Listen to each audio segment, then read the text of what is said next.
Welcome to special debate. ఎంకిపెల్లి సుబుసావుకు వచ్చినట్లుగా మారింది పాకిస్తాన్ పరిస్థితి.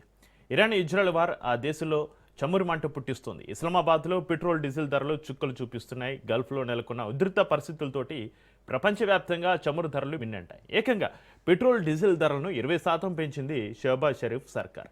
అంతర్జాతీయ మార్కెట్లో చమురు సరఫరాకు ఆటంకాలు కలగడంతో లీటర్ పెట్రోల్ డీజిల్ ధరలను ఏకంగా 55 రూపాయలు పెంచుతూ పాకిస్తాన్ నిర్ణయం తీసుకుంది. లీటర్ పెట్రోల్ ధర $321.17, ఇక లీటర్ డీజిల్ ధర $335.86 చేరింది.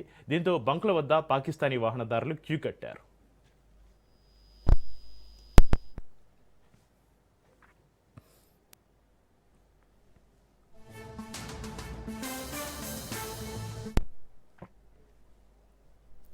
ఇక ఇరాన్ ఇజ్రాయెల్ యుద్ధంతో దేదికి చిక్కులు తప్పడం లేదు. ఇస్లామిక్ కంట్రీస్ పైనే అధికంగా ప్రభావం చూపుతోంది. ముఖ్యంగా పాకిస్తాన్, బంగ్లాదేశ్ తీవ్ర సమస్యలతోటి కొట్టిమిట్టాడుతున్నాయి. గల్ఫ్ దేశాలపైన పడుతున్న ఇరాన్ క్షిపణుల కారణంగా ఇస్లామాబాద్కు టెన్షన్ పట్టుకుంది.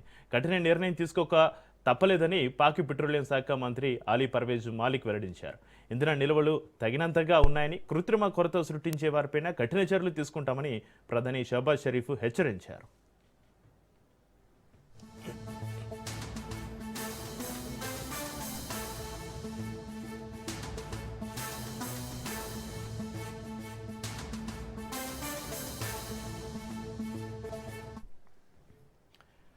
అంతర్జాతీయంగా చమురు రవాణాకు కీలకమైన హర్ముజ్ జలసంధి మార్గంలో నౌకల రాకపోకలు నిలిచిపోవడంతో ప్రపంచవ్యాప్తంగా ముడి చమురు ధరలు బ్యారెల్కు $100 మార్కును దాటే ఆకస్మిక ధరల పెరుగుదల పాకిస్తాన్ ఆర్థిక వ్యవస్థపైన తీవ్ర ప్రభావం చూపుతోంది.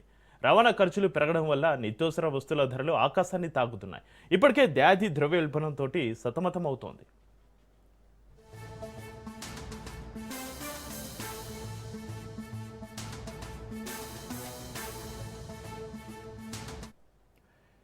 ప్రస్తుతం పాకిస్తాన్లో ఉన్న పెట్రోల్ డీజిల్ నిల్వలు కేవలం 26 రోజులకు మాత్రమే సరిపోతాయి. దీంతో ముందస్తు చర్యలు చేపట్టింది షహబాజ్ సర్కార్. వర్క్ ఫ్రం హోం ప్రకటించింది. ఇంట్లో ఉండి పనులు చేసుకోండి, ఆఫీసులకు రావద్దు, అనవసరంగా బయట తిరగొద్దని ఆదేశాలు జారీ చేసింది. చమురు వాడకాన్ని తగ్గించేందుకు ప్రభుత్వ, ప్రైవేట్ రంగాలు వీలైనంత చోట వర్క్ ఫ్రం హోం తప్పనిసరి చేయాలని పాక్ ప్రభుత్వం నిర్ణయించింది.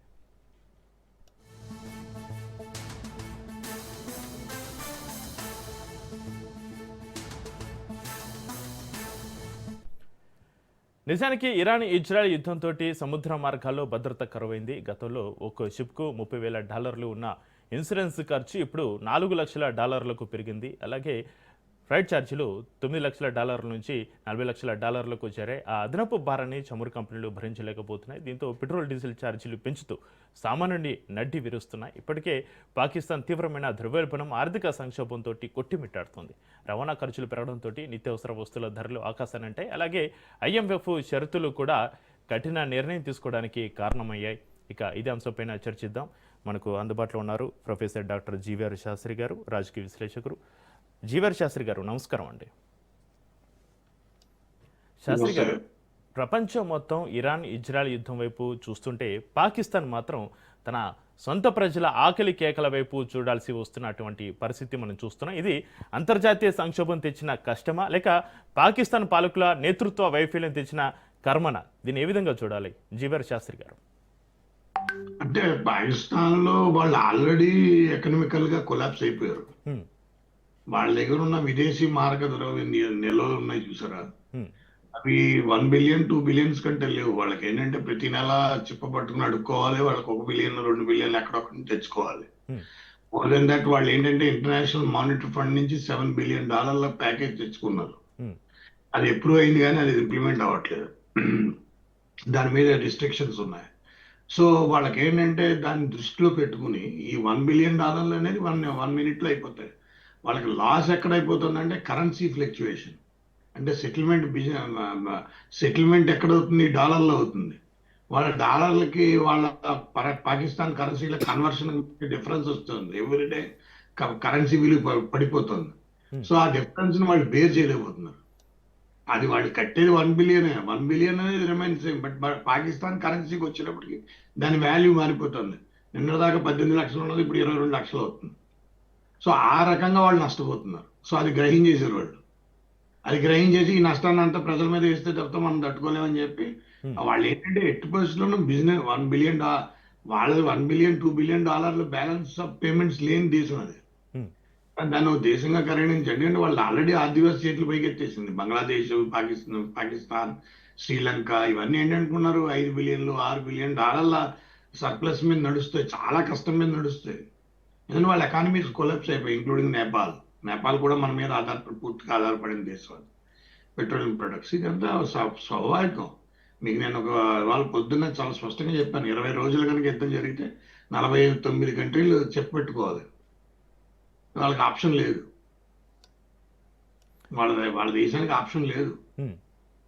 సో అది వాళ్ళ ఆప్షన్ లేదని పాకిస్తాన్ అని ముందుగా ప్రకటించడం కాదు. వాళ్ళ కథమా దేశాలు ప్రకటిస్తున్నాయి ఏంటంటే వీళ్ళకి తెలుస్తుంది. ఎందుకంటే ప్రజలు ఎక్కువ కదా 30 కోట్ల మంది 28 కోట్ల మంది ప్రజలు కాబట్టి బయటపడుతున్నారు. కొంతమంది ప్రజలు తక్కువ ఉన్న చోట పడట్లేదు అంతే తేడా. ఇది జరగాలి. ఇది జరుగుతుంది. ఇది మన దాకా కూడా వస్తుంది. మనకేంటంటే హ్మ్. రష్యన్ ఆయిల్ ఉంది. హ్మ్. మనదేంటి $700 బిలియన్ ఫారెన్ ఎక్స్చేంజ్ సర్ప్లస్ ఉంది. సో ఆ సర్ప్లస్ మూలాన ప్లస్ మనం రష్యాతో ఆయిల్ కొంటున్న మూలాన రష్యా మనకి డిస్కౌంటెడ్ ఆయిల్ ఇస్తున్న మూలాన మనకి అందులో రూపీ అకౌంట్లో ఇస్తున్న మూలాన మనకి ఇబ్బంది తెలియట్లేదు. ఎందుకంటే మనకి రష్యా ఆయిల్ తెచ్చుకుంటే మనం రూపీ అకౌంట్లో పే చేయొచ్చు. హ్మ్. రూపీ అకౌంట్లో పే చేస్తే మనకి ఆ డాలర్ మీద వచ్చే డిఫరెన్స్ మనకి ఇంపాక్ట్ అవ్వదు. సో అది కాదు ఏంటంటే సప్లై చైన్ మేనేజ్మెంట్లో డాలర్ ఒరిజినల్ గా బ్యారెల్ అది 120 130 స్ట్రైట్ ఆఫ్ హార్మోస్ వాళ్ళు డౌన్ చేసిన వలన తర్వాత ప్రొడక్షన్ ఇరాన్ అన్ని ఇరాక్ లో వాటి ప్రొడక్షన్ తగ్గించేశారు. వాళ్ళు అలా ప్రొడక్షన్ తగ్గిపోవడం వల్ల ప్రైస్ లెవెల్ పెరిగిపోతుంది. కాబట్టి ప్రైస్ లెవెల్ పెరిగి మనకు రావాల్సిన చమురు అక్కడి నుంచి ఆల్మోస్ట్ 45 నుంచి 50% అక్కడి నుంచి రావాలి. కాబట్టి ఆ సప్లై చైన్ మేనేజ్మెంట్ ధరలు పెరుగుతాయి కాబట్టి డెఫినెట్ గా మనకి ఇంపాక్ట్ అనేది వస్తుంది. అయితే జీవీఆర్ శాస్త్రి గారు, ఇరాన్ పక్కనే ఉన్నప్పటికీ అమెరికా ఆంక్షలకు భయపడే ఇరాన్ పాకిస్తాన్ గ్యాస్ పైప్లైన్ ప్రాజెక్టును దశాబ్దాలుగా పెండింగ్లో పెట్టినటువంటి పరిస్థితి. ఇప్పుడు ఇరాన్ ఇజ్రాయెల్ యుద్ధం వల్ల చమురు ధరలు పెరిగినప్పుడు ఆ ప్రాజెక్టు పూర్తి చేసి ఉంటాయి. ఇప్పుడు పాకిస్తాన్కి గతి పట్టేది కాదు కదా. ఇది దౌత్యపరమైన వైఫల్యం కాదా జీవీఆర్ శాస్త్రి గారు? అంటే వాళ్ళు ప్రాజెక్ట్ చేసినా కూడా ఇరాన్ వాళ్ళు ఆపేసి ఉండేవారు. ఎందుకంటే వీళ్ళకి defence pact with Saudi Arabia. హ్మ్. ఎందుకంటే Saudi Arabia is very clear in there foreign policy. వాళ్ళు ఏమంటున్నారు, ఎవరైతే అమెరికన్స్ కి బేసెస్ కి సపోర్ట్ ఇచ్చినా అమెరికన్ ఎయిర్వేస్ కానీ నేవల్ బేసెస్ కానీ ఎక్కడైనా మీరు సపోర్ట్ చేసి తెలిస్తే మేము ఎక్కడ సహకరించమన్నారు. మీరు అనుకుంటున్నారు వాళ్ళు ఆల్రెడీ ఫారెన్ మినిస్టర్ 2-3 సార్లు ట్రై చేశారు ఇరాన్తో ఆ పెట్రోలియం ప్రొడక్ట్స్ తెచ్చుకుందామని. వాళ్ళు ఒప్పుకోలేదు. వాళ్ళకి అయినా ఆ తుఫాన్ బార్డర్ అని ఉంటుంది. తుఫాన్ బార్డర్ అని ఒక చోట ఉంటుంది. ఆ బార్డర్ నుంచి రోజు స్మగుల్ అయ్యి వస్తూ ఉంటుంది. పాకిస్తాన్ లోకి ఆ పెట్రోల్ వస్తూ ఉంటుంది. స్మగుల్ అయ్యి వస్తుంది. అంతేగాని డైరెక్ట్ గా గవర్నమెంట్ అది జరగదు. అయితే సౌదీ అరేబియా, యుఏఈ వంటి దేశాలు గతంలో పాకిస్తాన్కు చమురును డిఫర్డ్ పేమెంట్ అంటే తర్వాత డబ్బులు చెల్లించే పద్ధతి మీద ఇచ్చేవి. ఇప్పుడు ఆ దేశాలు కూడా పాకిస్తాన్ ఆర్థిక స్థితిని చూసి వెనకాడుతున్నాయంటారా జీవీఆర్ శాస్త్రి గారు? 100%. ఎందుకంటే సౌదీ అరేబియాతో డిఫెన్స్ ప్యాక్ట్ పెట్టుకున్నారు. సౌదీ అరేబియా మీద మిసైల్ పడుతున్నాయి అని చెప్పి అడిగారు. ఆయన వెళ్తే వాళ్ళ పాకిస్తాన్ ఆర్మీ చీఫ్ వెళ్ళి స్పష్టంగా మాకు ఇక్కడ ఆఫ్ఘనిస్తాన్ తోనే మేము తట్టుకోలేకపోతున్నాం, మేము మీ దగ్గరికి వచ్చి మేము ఈసారి సపోర్ట్ చేయలేమని ఆయన మర్మగర్భంగా చెప్పాడు. ఎందుకంటే ఆయన తెలుసు ఒకవేళ సపోర్ట్ చేస్తే ఇరాన్ కూడా కొట్టేస్తుందని. ఇంకోటి ఏంటంటే వీళ్ళకి బేస్లు అమెరికన్ ఎయిర్ బేస్లు అక్కడ ఉన్నాయని వాళ్ళకి తెలుసు. సో అయితే చాలా టాక్ట్ఫుల్ గా హ్యాండిల్ చేస్తున్నారు వాళ్ళు చేసుకోవడం. ఎంతకాలం చేస్తారనేది it is a big question mark. అది ఎంతవరకు హ్యాండిల్ చేయగలరు అనేది క్వశ్చన్ మార్క్. ఎందుకంటే already Iran declared that we will answer Pakistan also అని ఆ ఫారెన్ మినిస్టర్ చెప్పేసాడు కదా. అయితే శాస్త్రి గారు, చైనా నుంచి $1,000 కోట్ల పెట్టుబడులు సిపిఈసి వచ్చాయని చెప్పుకుంటున్నారు కదా. మరి అలాంటి ఇంధన సంక్షోభం తలెత్తినప్పుడు చైనా నుంచి పాకిస్తాన్కు ఎలాంటి సాంకేతిక లేదా ఆర్థిక ఊరట లభించడం లేదు ఎందుకు? చైనా కేవలం అప్పులు ఇచ్చే దేశంగానే మిగిలిపోయిందా? వాళ్ళు సిపాక్ అనేది కంప్లీట్ చేయలేకపోయారు. నెంబర్ 1. ఏంటంటే అది వాళ్ళకి అది కష్టం అయిపోయింది. వాళ్ళు సహకరించలేకపోతున్నారు పాకిస్తాన్ నుంచి. అది చాలా ఇబ్బంది అయిపోయింది వాళ్ళకి. సో అందుచేత సిపాక్ ని ఇంకా కంప్లీట్ చేసే పరిస్థితి అయితే లేదు. అది అందులో చేతులు ఎత్తేసారు. పాకిస్తాన్ గవర్నమెంట్ చేతులు ఎత్తేసింది. వాళ్ళ కాదు, మేము చేయలేమని. ఎందుకంటే వాళ్ళ రక్షణ ఇవ్వలేకపోతున్నారు. చైనీస్ అధికారులు ఆల్మోస్ట్ 200 మంది పైన చచ్చిపోయారు. ఎన్నో బాంబ్ స్వాస్ట్ అయిపోయినాయి. కరాచీలో అయిపోయినాయి, లాహోర్లో అయిపోయినాయి, అన్ని చోట్ల అయిపోయినాయి. సో వాళ్ళ అఫీషియల్స్ అందరూ చనిపోతున్నారు. సో అది చనిపోతున్న మూలన వాళ్ళు సీపాక్ ఆపారు. అంతేగాని దీనికోసం కాదు. ఎందుకంటే వాళ్ళకి వేరే దేశం కావాలనుకుంటున్నారు. అక్కడ వేరే దేశ ఉద్యమం జరుగుతుంది కదా, మీకు తెలుసు కదా అది. సో దాని మూలనే వాళ్ళకి ఏంటంటే దాని మించి వెళ్ళాలి. గ్వాదర్ పోర్ట్ కట్టుకున్నారు, గ్వాదర్ ఎయిర్పోర్ట్ కట్టుకున్నారు. కానీ ఏమైంది, బలూచిస్తాన్ వాళ్ళు ఒప్పుకోలేదు కదా. గ్వాదర్ ఎయిర్పోర్ట్ ఖాళీగా ఉంటుంది, కట్టేసుకున్న ఎయిర్పోర్ట్ ఖాళీగా ఉంటుంది, ఎవ్వరు ఉండరు. వాళ్ళు అన్ని ఆల్మోస్ట్ 1000 కోట్లు పెట్టి కట్టారు. ఆ ఎయిర్పోర్ట్ లో ఏమి జరగదు, అసలు ఏమి ఉండదు అక్కడ. It's empty airport for almost more than 1.5 years. So వాళ్ళకి తెలుసు that is the problem of CPEC లోను వాళ్ళ ఇబ్బంది ఇష్యూ చేశారు. అలాగే శ్రీలంకలో ఒక పోర్ట్ దగ్గర చేశారు. సో వాళ్ళు ఫేస్ చేస్తున్నారు. సో ఎకనామికల్ గా that is the problem. China support చేస్తుంది పాకిస్తాన్ కంటే స్ట్రాటజిక్ గా ఏదైనా సపోర్ట్ చేయాలి తప్పితే వనరులు ఉన్నాయి లేకపోతే ఇది ఉన్నాయని చెప్పి సపోర్ట్ చేయడం అంటే డిఫికల్ట్. ఎందుకంటే వాళ్ళు ఒప్పుకోరు. బలూచిస్తాన్ వాళ్ళు ఒప్పుకోరు, గిల్గిట్ బలిస్తాన్ వాళ్ళు అసలు ఒప్పుకోరు.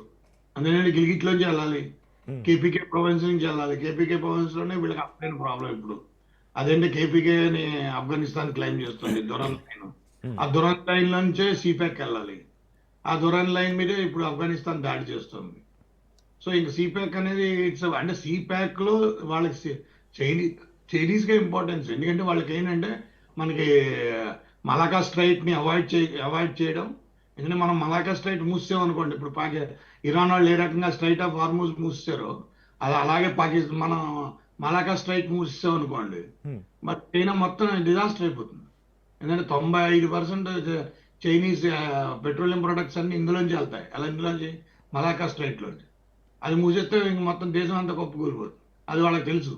సో దాన్ని అవాయిడ్ చేయడం కోసం సిపాక్ అంటే ఏంటి, అది తీసుకెళ్లి గోదావరి పోర్ట్ దగ్గర కలుపుతుంది. ఆ గోదావరి పోర్ట్ దగ్గర కలిపిన గోదావరి పోర్ట్ అనేది బలూచిస్తాన్ లో ఉంది. బలూచిస్తాన్ లో గోదావరి పోర్ట్ ఉన్న బలూచిస్తాన్ లో సెపరేట్ కంట్రీ ఉద్యమం నడుస్తుంది. ఆ సెపరేట్ కంట్రీ ఉద్యమం వల్ల వాళ్ళు ఏది జరగనవట్లేదు. ఆ జరగనవకపోవడం వల్ల సిపాక్ చైనా అనుకున్నవి ఏమీ జరగలేదు. వాళ్ళకి అంత ఎన్నో బిలియన్, ఇట్స్ ఆల్మోస్ట్ $1 billion, ఒక దగ్గర $700 billion ప్రాజెక్ట్. అది మొత్తం నాశనం అయిపోయింది, అది డిజాస్టర్ అయిపోయింది. వాళ్ళకి ఇప్పుడు ఈ రోజు కాదు కదా, ఆల్మోస్ట్ 10-12 ఏళ్ళ నుంచి కడుతున్నారు. వాళ్ళు రోడ్ ఏంటో వేయగలిగారు కానీ ఇంకా కొంతవరకు తర్వాత చేయలేకపోయారు. అది ప్రాజెక్ట్ మొత్తం కంప్లీట్ అవ్వలేదు, కంప్లీట్ చేసుకోలేకపోయారు. పాకిస్తాన్ దానికి తగ్గ శక్తి సామర్థ్యాలు చూపించలేకపోయారు. ఎందుకంటే ప్రజలు ఎవరు ఒప్పుకోలేదు. 200 మంది చైనీస్ అఫీషియల్స్ పైన ఇంకా ఎక్కువే చచ్చిపోయారు. సో అది జరిగే పరిస్థితి కాదు. పాకిస్తాన్కి ఈ రోజైనా రేపైనా వాళ్ళకి చాలా ఇబ్బంది ఉంది. స్ట్రాటజికల్ గా వాళ్ళు ఫేస్ చేస్తున్నారు. వాళ్ళు కేపీకేని నిలబెట్టుకున్నా, గిల్గిట్ బలిస్తాన్ నిలబెట్టుకోవాలన్నా, బలూచిస్తాన్ నిలబెట్టుకోవాలన్నా ఇవేం జరిగే పనులు కావు. ఇవాళ కాదు రేపైనా బలూచిస్తాన్ వెళ్ళిపోవాల్సిందే, అది వెళ్ళిపోతుంది కూడా. సో వాళ్ళ దగ్గర ఆప్షన్ లేదని వాళ్ళకి తెలుసు. మేకపోతు గాంభీర్యం పైకి మాత్రం గాంభీర్యం. ఇంకోటి ఏంటంటే వాళ్ళకి ఏంటంటే వాళ్ళ దేశం 1971లో జరిగిన వార్లో వాళ్ళకి అసలు అన్ని లక్షల మంది సైన్యం అవసరం లేదండి వాళ్ళ దేశానికి. వాళ్ళ దేశానికి కావాల్సిన 30 కోట్ల మంది జనాభాకి 8 లక్షల మంది సైన్యం దేనికండి? మన 150 కోట్లు, 140, 150 కోట్ల మంది జనాభాకి మనకు 13 లక్షల సైన్యం. వాళ్ళు 30 కోట్లు 28 కోట్ల మంది జనాభాకి 8.5 లక్షలు 9 లక్షల మంది సైన్యం దేనికి?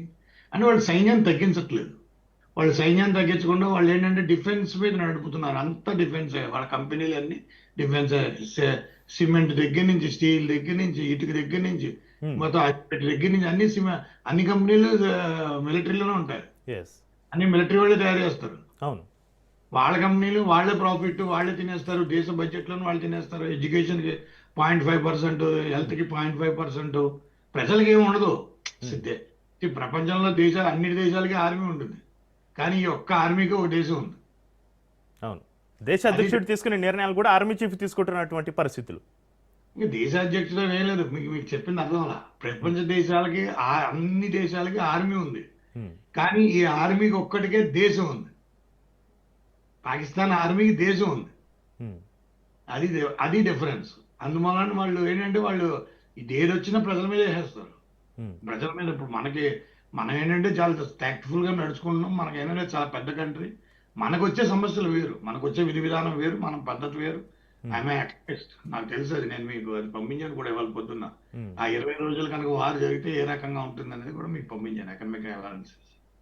అయితే శాస్త్రి గారు ఇక్కడ పాకిస్తాన్ లీటర్కు 55 రూపాయలు పెంచడం వల్ల రవాణా ఖర్చులు పెరిగి నిత్యావసర వస్తువుల ధరలు సామాన్యుడికి అందుబాటులో లేకుండా పోతున్నటువంటి పరిస్థితులు, ఇప్పటికే 25 నుంచి 30% పైగా ఉన్న ద్రవ్యోల్బణం ఈ చమురు మాటతోటి ఎక్కడికి చేరుకుంటుందంటారు శాస్త్రి గారు? ఆల్రెడీ నేను మొదటి నుంచి ప్రిడిక్ట్ చేశానండి. అది ఇంకా వాళ్ళది ఎకనామికల్ గా కొలాప్స్ అయిపోయింది. వాళ్ళ దేశం ఇంకా ఎకనామికల్ గా స్టెయిన్ అవడం అనేది ఇట్ ఈస్ ఇంపాసిబుల్. అదంటే అది ఎకనామికల్ ప్రాసెస్ లోకి రావడం అనేది జరగట్లేదు. అది ఆర్మీ జరగనవ్వదు. ఎందుకంటే ఇది ఒకటే రెండే డిసైడ్ చేసుకోవాలి. ప్రజలు సస్టైన్ అవ్వాలా, పాకిస్తాన్ ఆర్మీ సస్టైన్ అవ్వాలా. పాకిస్తాన్ ఆర్మీ సస్టైన్ అవ్వాలంటే ప్రజలు పోతారు, ప్రజలు సస్టైన్ అవ్వాలంటే పాకిస్తాన్ ఆర్మీ పోతుంది. ఆర్థిక వ్యవస్థ ఈ రెండింటి మీద నిలబడి ఉంది. ఎవరు కావాలంటే నిర్ణయించుకోవాలి, ప్రజలు నిర్ణయించుకోవాలి. ప్రజలకి అక్కడ పొలిటికల్ పార్టీస్ పెద్ద ఇబ్బంది ఏం లేదు. వాళ్ళని ఎక్కాలంటే పాకిస్తాన్ ఆర్మీ సపోర్ట్ కావాలి, ప్రజల సపోర్ట్ కాదు. సో పాకిస్తాన్ ఆర్మీ ఉన్నంతకాలం ఫామ్ 47 మీద స్టాంప్ వేస్తారు. సర్కిల్ ఇన్స్పెక్టర్ వాళ్ళకి ఏంటి, ఒక సర్కిల్ ఇన్స్పెక్టర్ సంతకం పెడతాడు ఫామ్ 47 మీద. సంతకం పెట్టి నువ్వు నెగ్గావని ఇస్తాడు. వాడు నెగ్గాని అసెంబ్లీకి వెళ్ళిపోతాడు. వాళ్ళకి పేరుకి ఓట్లు అయినా కానీ ఎవరు సంతకం పెట్టి చివరికి ఫామ్ ఎవరికి, అందుకే ఫామ్ 47 గవర్నమెంట్ అంటారు. వాళ్ళు ఎవరు నెగ్గకపోయినా వాళ్ళందరూ రాయించుకున్నారు ఏమని, మేము నెగ్గామని. వాళ్ళు నెగ్గారని గవర్నమెంట్ పెట్టేసుకున్నారు. పాకిస్తాన్ ఆర్మీ అందుకే పాకిస్తాన్ ప్రధానమంత్రి పెద్ద స్ట్రోక్ ఉండదు, ఆయనకి ఏమీ వాల్యూ ఉండదు. ఆయన ఏదో ఊరికే ఎంజాయ్ చేస్తూ ఉంటాడు, వాళ్ళ ఫ్యామిలీస్ ఎంజాయ్ చేస్తూ ఉంటే వాళ్ళ బిజినెస్ రన్ అవుతుంటాయి. అంతకు మించి ప్రత్యేకత ఏమి ఉండదు అక్కడ. అందుకని వాళ్ళకి 4 రాష్ట్రాలే, Punjab, Sindh and KP and Balochistan లో వాళ్ళు అసలు 5 పైసలు రూపాయలు 5 పైసలు ఖర్చు పెట్టిన రాష్ట్రం అంటే బలూచిస్తాను. రూపాయలు 10 పైసలు ఖర్చు పెట్టేది రాష్ట్రం అంటే సింధ్ ప్రావిన్స్. రూపాయలు 20 పైసలు 25 పైసలు ఎక్కువ ఖర్చు పెట్టేది పంజాబ్. ఎక్కువ పంజాబ్ ఖర్చు పెడతారు. కథమంది 65 రూపాయల 55 నుంచి 60 పైసలు దేంట్లో తీసుకుంటారంటే పాకిస్తాన్ ఆర్మీ తీసుకుంటుంది. వాళ్ళ విభాగం అది. జమ్మూ కాశ్మీర్లో ఈ ఆక్యుపైడ్ కాశ్మీర్ దగ్గర నుంచి ఏంటి, వాళ్ళు ఏం రూపాయి ఖర్చు పెట్టరు. వాళ్ళ ఎలక్ట్రిసిటీ తీసుకుంటారు, వాళ్ళ సహజ వనరులు తీసుకుంటారు. మనం చూడండి ఎంత ఖర్చు పెడుతున్నాం. మనం ఆల్రెడీ మన ఇండియా నుంచి ట్రైన్ కూడా వెళ్ళిపోయింది. మన ట్రైన్ నుంచి శ్రీనగర్ అంటే బారాముల్లా దాకా మన ట్రైన్ వెళ్ళిపోయింది. వాళ్ళకి ట్రైన్ మాట దేవుడు రోడ్ లేదు. సో వాళ్ళకి తెలుసు, అది వాళ్ళకి దే నో ఇట్. ఇంకా ఇట్ ఈస్ ఇంపాసిబుల్ టాస్క్ అని.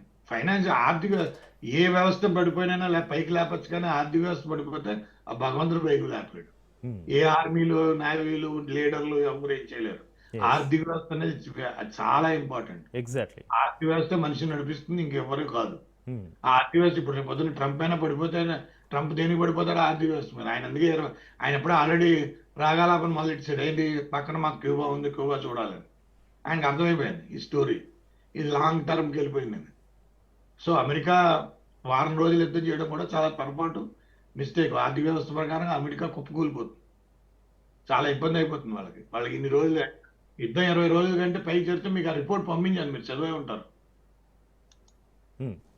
అయితే సో చెప్పండి, మీకు అది చూశారు కాబట్టి అందులో నేను ఏమైనా రాశాను, స్పష్టంగా రాశాను. 15 రోజులు అయితే అలాగా, 10 రోజులు. ఇప్పుడు ఇన్ఫ్లేషన్ 0.92 ఉంది. 15 రోజులకి అయితే ఎంత అవుతుంది, 20 రోజులకి అయితే ఎంత అవుతుంది? ఇన్ఫ్లేషన్కి వెళ్ళిపోతున్నాం మనం కూడా. ఇండియా కూడా ఇన్ఫ్లేషన్ లో పార్ట్ అయిపోతుంది. గ్లోబల్ ఇన్ఫ్లేషన్ ఇది. గ్లోబల్ ఇన్ఫ్లేషన్ ఆటోమేటిక్ గా ఎంప్లాయ్ అవుతుంది. మన స్టాక్స్ పడిపోతాయి, మన రియల్ ఎస్టేట్ పడిపోతుంది, మన ఎక్స్పోర్ట్స్ వాల్యూ పెరుగుతుంది, మన ఇంపోర్ట్స్ వాల్యూ డౌన్ అవుతుంది. ఇంపోర్ట్లు ఉండవు, ఎక్స్పోర్ట్లు ఉండవు, బ్యాలెన్స్ ఆఫ్ పేమెంట్స్ ఉండవు. దాని మీద మనకున్న ఈ $700 బిలియన్ మెల్లిగా డౌన్ అయిపోతాయి.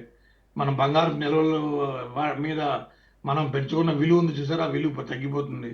ఎందుకంటే దాని మీద దొరుకుతుంది. డాలర్ వాల్యూ పెరిగితే బ్యాలెన్స్ ఆఫ్ పేమెంట్స్ పెంచాల్సి ఉంటుంది. ఇవన్నీ వస్తే మొత్తం అన్నిటి మీద, అన్ని రంగాల మీదకి వెళ్తుంది.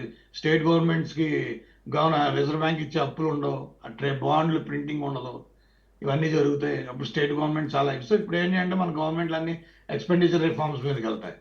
వెళ్ళి తీరాలి, ఆప్షన్ లేదు కాబట్టి.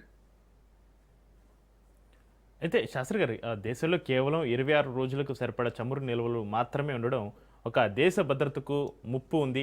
అయితే అత్యవసర పరిస్థితులు తలెత్తితే పాకిస్తాన్ వద్ద ఉన్న ప్లాన్ బి ఏమైనా వాళ్ళు ప్లాన్ చేసుకొని ఉన్నారా? ప్లాన్ బి ఏమైనా ఉందా శాస్త్రి గారు?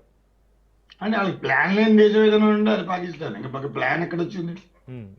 ప్లాన్ లేని దేశం ఏదైనా ఉందంటేనే పాకిస్తాన్. మీకు చెప్పాను కదా, అక్కడ ఏంటంటే వాళ్ళకి అది 8 లక్షల మందే. ఆ పాకిస్తాన్ 8 లక్షల మంది సైన్యమే. పాపం వాళ్ళే సర్వైవ్ అవుతారు. కథమ వాళ్ళందరికీ అంటే హై లెవెల్ ఫ్యామిలీస్ ఏమైనా సర్వైవ్ అవుతాయి, కానీ middle class, lower middle class అంటే 20 అసలు హైయెస్ట్ వాళ్ళు 21 కోట్ల మంది ప్రజలు తినడానికి తిండి కూడా లేని కింద స్థాయిలో ఉన్నారు వాళ్ళు. 21 కోట్ల మంది ప్రజలు వాళ్ళు చాలా కింద స్థాయిలో ఉన్నారు. చదువులు లేవు, సరైన చదువులు లేవు, ఉద్యోగాలు లేవు. పాకిస్తాన్ మనకి ఎంత ఉన్నారు, ఆల్మోస్ట్ 68 నుంచి 70 లక్షల మంది వాళ్ళు గల్ఫ్ కంట్రీస్ లో ఉన్నారు. చాలా ఇబ్బందులు ఉన్నాయి, చాలా ఇబ్బంది. మొత్తం వాళ్ళకి రెమిటెన్సెస్ అన్ని, ఫారెన్ ఎక్స్చేంజ్ అంతా గల్ఫ్ కంట్రీ నుంచి వస్తుంది. ఇప్పుడు ఆ గల్ఫ్ కంట్రీలో నుంచి ఫారెన్ ఎక్స్చేంజ్ వాళ్ళకి రెమిటెన్స్ రాకపోతే మనకు కూడా 37% రెమిటెన్స్ అక్కడి నుంచి వస్తుంది. సో అక్కడి నుంచి రాకపోతే చాలా ఇబ్బంది కదా. ఇవన్నీ చాలా there are so many complications. వాళ్ళకి 26 రోజులు ఉన్నాయండి, మనకి 74 రోజులు ఉంది. 74 రోజులు మనం 40 రోజులు ఆర్మీ వాళ్ళకి ఇచ్చేయాలి. మనం కూడా ఆర్మీని మెయింటైన్ చేస్తున్నాం కదా. అది మనం కూడా 40 రోజుల నిల్వలో ఆర్మీకి ఇచ్చేయాలి. ఇంక మన దగ్గర ఉండే 34 రోజులు. అది మనకి ఇబ్బంది ఎందుకు రాదంటే రష్యా ఉంది కాబట్టి. రష్యా ఉందనే ఒక బలమైన ఆధారం మనకు ఉంది కాబట్టి మనకి ఇబ్బంది వస్తున్నా కూడా మనం లాంగ్ టర్మ్ అంటే ఓన్లీ కాస్ట్ ఆఫ్ ట్రాన్స్పోర్టేషన్ పెరిగి ఇన్ఫ్లేషన్ అనేది ఓవరాల్ సినారీ మీద ఎమర్జ్ అవుతుంది కాబట్టి దాని ఇంపాక్ట్ కంపల్సరీ మనం చూడాలి, తప్పదు.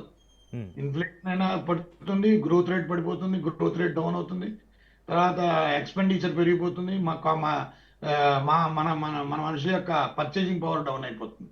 అంటే ఏంటి, ఒక గ్రోత్ ని ఎప్పుడైతే గ్రోత్ ఆగిపోతుందో, గ్రోత్ పెరగనప్పుడు ఏమవుతుంది, ప్రజల యొక్క ఖర్చుల శాతం పెరుగుతూ ఉంటుంది. ఆ గ్రోత్ వాళ్ళు ఏమనుకుంటారు, మాకు ఈ గ్రోత్ అవుతుందనే ఉద్దేశంతో ఖర్చు పెట్టేది. ఆ స్పెక్యులేటివ్ ఎక్స్పెండిచర్ అంతా ఆగిపోతే, ఆ ఎక్స్పెండిచర్ ఆగిపోవడం వల్ల చాలా ప్రొడక్ట్స్ డౌన్ అయిపోతాయి. అంటే ప్రజలు కొండాలు అవి తగ్గించేస్తారు, అన్నిట్లోనూ రేషన్ చేస్తారు. ఈ తర్వాత కొందాంలే, తర్వాత చేద్దాంలే, ఇది చూడొచ్చులే అనే పద్ధతికి వెళ్ళిపోతారు. సో పెండింగ్ పద్ధతి వెళ్ళిపోతుంది. మ్యానుఫ్యాక్చరింగ్ ఇండస్ట్రీ హిట్ అయిపోతుంది. మ్యానుఫ్యాక్చరింగ్ ఇండస్ట్రీ హిట్ అయిపోయిందంటే మెల్లిగా అది ఎలా పాక్కుంటూ ఎకానమీ ఎసెన్షియల్ కమోడిటీస్ దాకా వచ్చేస్తుంది. ఎసెన్షియల్ కమోడిటీస్ లో వాళ్ళు కూడా ఏంటి, అన్ని వేరు. ఎసెన్షియల్ కమోడిటీస్ కూడా కొనడానికి టమాటాలు ఏం కొందాంలే, తర్వాత ఈ వారం తినకపోతే ఏమైపోతాం అంటారు. ఈ వారం మేము ఉల్లిపాయలు తినకపోతే ఏమవుతుంది అనే పద్ధతికి వచ్చేసారు అనుకోండి. కాంప్రమైజ్. ఎప్పుడైతే రైతుకి ఏమవుతుంది, కంప్లీట్ ప్రొడక్ట్ సెల్ అయినా కూడా మన 50 అది చెప్పుకుంటాం, కానీ మనం ఏదో 100% ప్రొడక్ట్ ప్రొడ్యూస్ చేస్తాం. 13 లక్షల కోట్ల రూపాయలు విలువైన ఎసెన్షియల్ కమోడిటీస్ ప్రొడ్యూస్ చేస్తే 6.5 లక్షలు 7 లక్షల కోట్లే మనం వాడుకుంటాం. అథమా 6.5 లక్షలు వేస్ట్ ఇది. ఎందుకంటే అది మనకి integrated multipurpose multi level where housing లేవు. అంటే ఒక వస్తువుని మనం ఏం చేయాలి, టమాటా మన ఇండియాలో 6 రోజులు 7 రోజులు ఉంటుంది. అలా కాదు, దాన్ని 60 రోజులు 70 రోజులు ఉంచేటట్టు ఏర్పాట్లు మనం ఆ ఇన్ఫ్రాస్ట్రక్చర్ క్రియేట్ చేయాలి. అది సప్లై చైన్ మేనేజ్మెంట్ లో ఒక భాగం. అది చేయలేకపోయాం. అది ఎప్పుడు మనం చేయలేకపోయాం అంటే మన పెద్దోళ్ళకి అలవాటు అవన్నీ ఆలోచించి అంత పని అంత టైం ఏడ్చిందని నేను ఏమో అనుకోను. ఎందుకంటే వీళ్ళందరూ ఏం దిక్కుమాలి, వీళ్ళకి రాజకీయాలు తప్పితే ఉండదు. నేను ఆర్థికవేత్త కాబట్టి నేను చెప్తాను. ఎందుకంటే వీళ్ళు ఎప్పుడు ఆలోచించలేదు. దిక్కుమాల వాళ్ళకి అర్థం అవుతుంది కదా, వాళ్ళకి అర్థం అవుతుంది. ఒక టమాటా ఇప్పుడు మీకు ఎసెన్షియల్ మనకు ఉండే వస్తువులు ఉన్నాయి, కూరగాయలు అవి ఉన్నాయి, వాటి లైఫ్ ని పెంచాలి. ఆ లైఫ్ పెంచాలంటే ఏం చేయాలి, సప్లై చైన్ మేనేజ్మెంట్ ఇన్ఫ్రాస్ట్రక్చర్ రావాలి. సప్లై చైన్ మేనేజ్మెంట్ ఇన్ఫ్రాస్ట్రక్చర్ ఏంటి, సప్లై ఉండాలి, దాని ఇన్ఫ్రాస్ట్రక్చర్ ఉండాలి. ఇన్ఫ్రాస్ట్రక్చర్ ఎలా ఉండాలి, integrated multipurpose multi level where housings ఉండాలి. దాంట్లో ఏం చేశారు, CWC అది పెట్టారు. ఏంటది, FCI గోడౌన్స్ అని చెప్పి, central warehousing food corporation of India అని చెప్పి ఆ అప్లికేషన్ ఎప్పుడు పెట్టారు, 1947 నుంచి పెట్టుకొచ్చారు. అప్పుడు కూడా అబద్ధం ఆడారు. అప్పుడు ఏమన్నారు, మన భారతదేశ జనాభా 42 కోట్లు అన్నారు, కానీ 54 కోట్లు, 14 కోట్లు డిఫరెన్స్ అక్కడే చూపించేశారు. అంటే మన ప్రజలు గొప్పళ్ళు అండి, వాళ్ళకి దండం పెట్టాలి. సో వాళ్ళు ఏంటంటే 14 కోట్లు అప్పుడే కమిషన్ కూడా, ప్రజల్ని కూడా కమిషన్ లో చూసుకునే రకం వాళ్ళు. వాళ్ళ ఆర్థిక వ్యవస్థ ఆ రకంగా. అందుకే అన్నారు చూసారా, క్యాపిటలిస్టిక్ ఎకానమీ సోషలిస్టిక్ ఎకానమీలో వాళ్ళు ఏం చేశారు, చాలా తెలివితేటలుగా వాళ్ళు ఏం చేశారు, మిశ్ర ఎకానమీ అన్నారు. నేను ఇన్ని డిగ్రీ చదివాను, ఎకనమిస్ట్, నేను చాలా సీనియర్ మోస్ట్ ఎకనమిస్ట్ని, నాకు అర్థం అవ్వలేదు ఆ మిక్స్డ్ ఎకానమీ అంటే ఏంటో. మీకు అర్థమైంది ఇప్పుడు? అంటే ఏంటి, disaster management is a part of development అని ఉంటుంది ఎందులో. కానీ మన భారతదేశం ఒకటే దేశం, డిజాస్టర్ మేనేజ్మెంటే లేదు. అంటే ఇప్పుడు మనకి ఏదైనా డిజాస్టర్ అయింది అనుకోండి, మనందరం మనమే చూసుకోవాలి, మనకి ఎవరు ఏం చేయరు. మీరు ఇప్పుడు సైక్లోన్ ప్రాంతాల్లో చూడండి, మొత్తం రాత్రి రాత్రి ఇల్లు కొట్టుకుపోతాయి, పాపం పడిపోతాయి. వీళ్ళు సైక్లోన్ ఏంటి, ఎర్త్క్వేక్ అంటే గవర్నమెంట్ వచ్చి కట్టించింది మొత్తం, వాడు అన్ని పాపం వాడు మళ్ళీ కట్టుకోవాల్సింది. అవును. అప్పుడు ఆ డిజాస్టర్ మేనేజ్మెంట్ ఖర్చు ఎవరు భరిస్తారు? ప్రజలు భరిస్తారు. ట్యాక్స్లు ఎవరు కడుతున్నాడు? వీడు కడుతున్నాడు. ఆదాయ పన్ను ఎవడు కడుతున్నాడు? వీడు కడుతున్నాడు. ప్రజలు కట్టుకుంటున్నారు. అంటే ప్రపోర్షనేట్, అంటే వీళ్ళకి ఏంటంటే దిక్కుమాల వాళ్ళకి ఆదాయానికి రాబడికి తేడా తెలియదు. మన రాజకీయ నాయకులకి ఏంటంటే ప్రాబ్లం ఏంటంటే, ఈ ముఖ్యమంత్రులకి వీళ్ళందరికీ ఏంటంటే ఆదాయానికి రాబడికి తేడా తెలియదు. ఆదాయం నుండి రాబడి ఏంటి ఏంటో తెలియదు. మీరు అడగండి, ఏమన్నా బై ఛాన్స్ అడగండి, and what is the difference between income and revenue అని. వాడు ఏమంటాడు? నాకు తెలియదు అంటాడు. వాడు తెలియకుండా గవర్నమెంట్ రన్ చేస్తాడు, వాడు ముఖ్యమంత్రి. మీకు అర్థమైందా? సో అలాంటి పరిస్థితులు మనం ప్రజల యొక్క క్వాలిటీ లైఫ్ ని ఏ రకంగా చేయాలి, ప్రజల్ని ఏ రకంగా మన ఆదాయ వనరుల్ని రాబడి వనరులను ఉపయోగించాలి. మన కాన్స్టిట్యూషన్ లో ఉంది ఏమని, రాబడి వనరులు అనేది హెల్త్, ఎడ్యుకేషన్, ట్రాన్స్పోర్టేషన్, కమ్యూనికేషన్, ఆ 4టికి ఇవ్వమన్నారు. కానీ ఆ రాబడి వనరులు అన్నిటికీ ఖర్చు పెట్టేస్తారు. అవును. ఇక అన్నిటికీ అంత అవసరం లేదు కదా. ఒక ముఖ్యమంత్రికి 200 మంది సెక్యూరిటీ ఏంటంటే సిగ్గుండాలి. అది అంత సెక్యూరిటీ అవసరమా చెప్పండి? అంటే ఏంటి, మనకేంటి, మన యొక్క విధి విధానాలు రూపొందించుకోవడంలో మనం విఫలం అవుతున్నాం. అది పక్కన పాకిస్తాన్ అనేది చెప్పాను కదా, అది ఇట్ ఈస్ పాకిస్తాన్ ఒక కంట్రీలో మీరు చూస్తున్నారు. అక్కడ ఉన్న ప్రజలకి వాళ్ళకి అది కంట్రీ కాదు, ఒక ఆర్మీకి సంబంధించింది.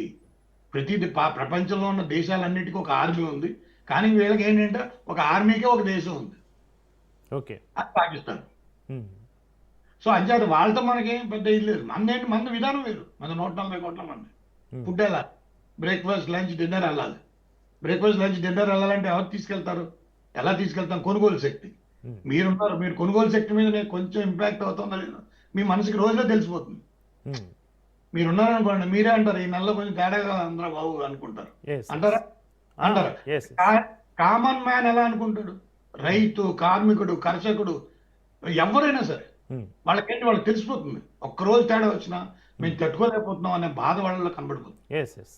సో అది కొనుగోలు శక్తి. ఆ కొనుగోలు శక్తి మీద ఆధారపడిన ఆర్థిక వ్యవస్థను మనం నిర్మించుకున్నామని ఒక్కడిని గుండె మీద చేసి చెప్పమానండి. అలాగే అది అర్థం అవుతుంది కదా, తర్వాత అంటే చెప్తాడు గుండె మీద చేస్తాడు. ముందు అర్థం తెలుసుకుంటే కదా అటు గుండె మీద చేసి చెప్పండి, నేను ఆర్థిక వ్యవస్థను ఎలా క్రియేట్ చేయగలిగాను చెప్పలేడు. ఎందుకంటే వాడికి చేత కాదు. ఇప్పుడు ప్రైమ్ మినిస్టర్ మోడీ వచ్చిన తర్వాత ఏంటి, ఆయన ప్రైమ్ మినిస్టర్ పథకాల కింద పెట్టి ఏదో రకంగా ప్రజలకి చేరాలి అని ఒక నియమంగా పెట్టుకు చేస్తున్నాడు. ఆయనకి అర్థం తెలుసు కాబట్టి, ఆయనకి అర్థం తెలుసు, ప్రైమ్ మినిస్టర్ అర్థం తెలుసు. సో ఆయన ఏం చేశాడు నరేంద్ర మోడీ గారు? అందుకే ఏమంటాడు, నేను ఎప్పుడు ఉత్తరాలు రాసినా నా ఉత్తరాలు అన్నిటికీ జవాబులు వస్తాయి. ఇప్పుడు ఏ ఉత్తరం రాసినా నా జవాబు వచ్చేస్తుంది. వాళ్ళు నోట్ చేస్తారు, ఇది చాలా ఇంపార్టెంట్ చెప్పారు, మాకు బాగా చెప్పారు. సో మీకు చెప్పేది ఏంటంటే, ఇందులో చాలా పవర్ఫుల్ విషయం ఏంటంటే, మన ఆర్థిక వ్యవస్థ ఇటువంటి వ్యవస్థకు వచ్చినప్పుడు రాష్ట్ర ప్రభుత్వాలు చాలా జాగ్రత్తగా వాల్యూ యాడెడ్ ట్యాక్స్ అనేది ఉంటుంది కాబట్టి దాన్ని తగ్గించాలి. కొనుగోలు శక్తిలో మీరు రివర్స్ చేయాలి. అంటే ఏంటి, దాన్ని ఇప్పుడు మనం సస్టైన్ చేయడం కోసం రాష్ట్ర ప్రభుత్వాలు ఎక్స్పెండిచర్ రిఫార్మ్స్, అంటే వాళ్ళు ఖర్చు పెట్టే ధోరణి మార్చుకుని ప్రజలని, ఎందుకంటే ఇది మెయిన్ కాబట్టి కీ కాంపోనెంట్, దీనికి కాంపోనెంట్ మూలాన్ని ఎన్నో ఆధారపడి ఉంటాయి కాబట్టి ఈ కాంపోనెంట్ సస్టైన్ చేయాలి. అంటే ఏంటి, రేటు పెంచకుండా కావాలంటే 1% రేటు తగ్గించాలి. దాన్ని తగ్గించే ఉపాయం ఏంటనేది ఎక్స్పెండిచర్ రిఫార్మ్స్ తీసుకురావాలి. ఆ ఎక్స్పెండిచర్ రిఫార్మ్స్ ఏ రకంగా తీసుకురావాలనేది ప్రభుత్వాలు ఆలోచించాలి. ప్రభుత్వాలు ఆలోచించే పరిస్థితుల్లో లేవు కదండి ఇప్పుడు.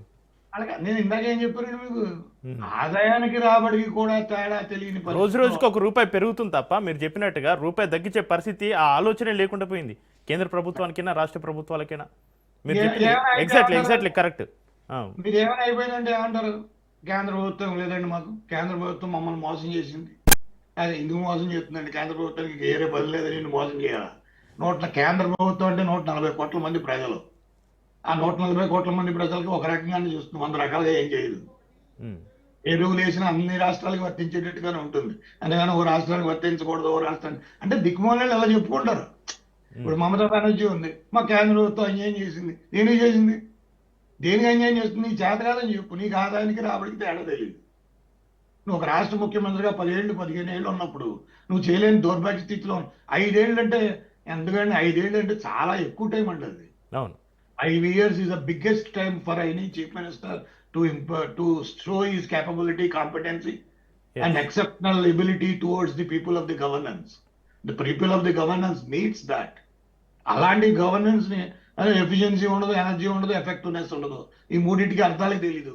అర్థం పరమార్థం తెలియదుగా ఉంటారు. అది మబ్బుగా ఉంటారు. ఆ మబ్బుగా ఉండమని ఆర్థిక వ్యవస్థ మీద ఏమోగా ఉంటుంది. ఏదైనా అయిపోతే మేము మా వల్ల కాదు, మీ వల్ల అయిందంటారు. వీళ్ళు చేశారంటారు. పొలిటికల్ పార్టీ మీద నెట్టేద్దామని చెప్తారు. అంతేగాని అయ్యో మనం విలువైన సమయాన్ని వృధా చేసాం. ఒక మానవుడు అనేవాడికి 36,500 రోజులు, అంతకు మించే ఉండదు. వాడి జీవితం అంతా 36,500, 100 ఏళ్ళు. పైవాడు ఎలాగా డిస్కౌంట్ తీసుకుని వెళ్ళిపోతాడు 20%, 80 ఏళ్ళు.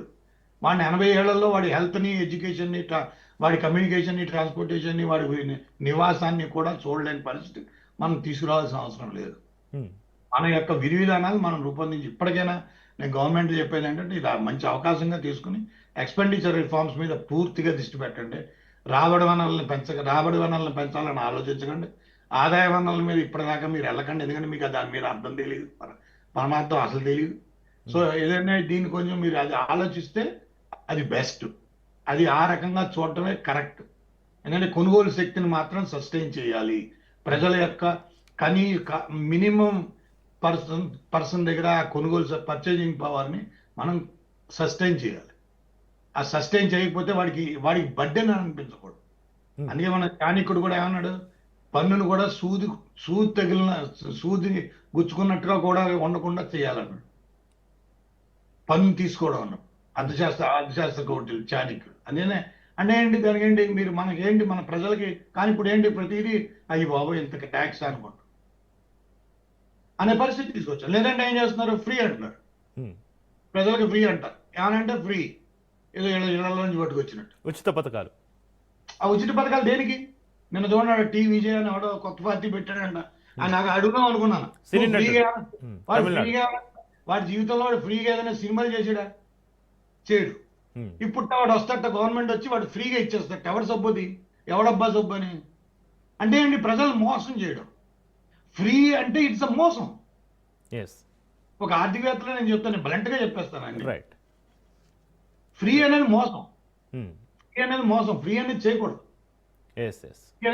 It's not correct. ఇది గవర్నమెంట్ రైట్ కాదు. అది సంక్షేమంలోకి రాదు. సంక్షేమం అంటే అభివృద్ధి చేయుత. Development and upliftment is the fundamental principle of a governance. అది మన రాజ్యాంగం మనకు కల్పించిన హక్కు ఏంటంటే అభివృద్ధి చేయుతనే పట్టుకోవాలి. చేయుత అంటే ఏంటి, ఒక మనిషిని నిలబెట్టడానికి, వాడి ఎడ్యుకేషన్లో కానీ హెల్త్లో కానీ వాడికి మనం నిలబడాలి, గవర్నమెంట్ నిలబడాలి. అంతేగాని వాడికి ఫ్రీగా ఇచ్చి డబ్బులు తీసుకుంటే దానివల్ల వాడు సస్టైన్ అవ్వలేడు. వాడిని నిలబెట్టాలి, గ్రోత్లో తీసుకురావాలి, అభివృద్ధిలో భాగం చేయాలి. థ్యాంక్ యూ జీవీఆర్ శాస్త్రి గారు, మీ అభిప్రాయాన్ని షేర్ చేసుకున్నందుకు. ఇది వాటి స్పెషల్ డిబేట్. చూస్తూనే ఉండండి రాజ్ న్యూస్.